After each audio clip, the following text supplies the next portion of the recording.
actually the most beautiful sexual experience you can have is with yourself.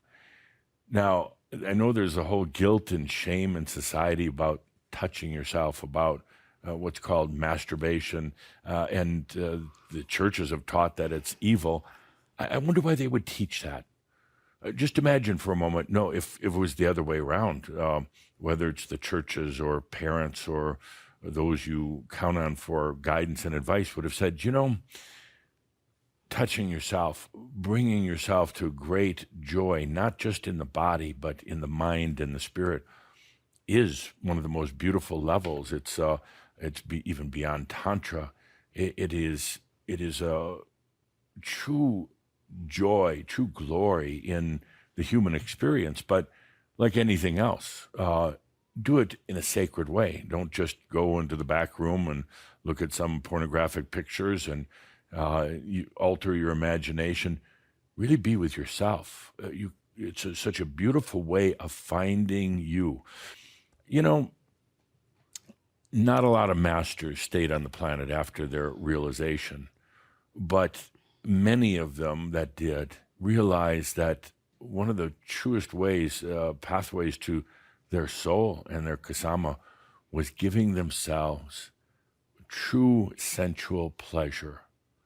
Well, it's not just a little 15-minute session of pornographic thoughts, but finding the love in yourself. And in the highest form of this, you realize that you're no longer touching yourself.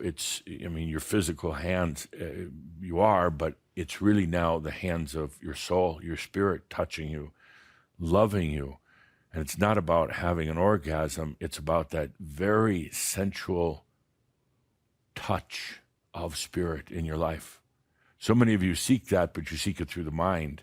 You try to have that connection with your soul, with spirit in your mind. It hasn't occurred to you that you can actually do this in a very sexual and sensual way. And it's truly beautiful because suddenly you're in that state of consciousness where it's no longer you touching yourself, trying to get yourself to an orgasmic state.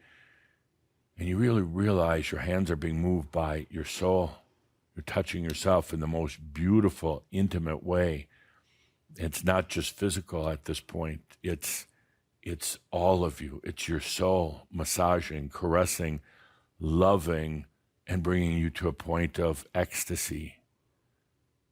After that experience, there's days, perhaps even weeks, where you feel the waves of love coming over yourself. And unfortunately, again, because of the stigma, the guilt in society, you think, well, that was wrong. I was masturbating. It's not wrong. Please, make time to yourself, as we've talked about extensively in our last session. Make time to yourself and allow yourself that sensuality. And before you even start, say, I am going to do this without guilt, no guilt whatsoever. I'm going to give myself the greatest gift of myself, of my soul, caressing not just my body, not just my genitals, but every part of me, caressing my heart, caressing my brain, caressing my soul. And for once, touch yourself.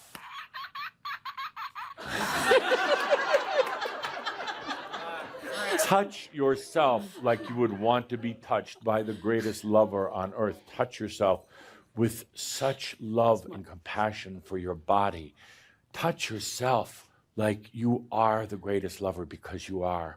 Touch yourself and feel no shame in bringing yourself to that greatest union of body, mind, and spirit that a human could possibly experience. Even so much more than any being in all of creation can experience. Because when a human loves themselves, there's no guilt or shame. When a human loves themselves like that, they are emulating, they are mimicking the soul, because in every moment, the soul is falling in love with itself.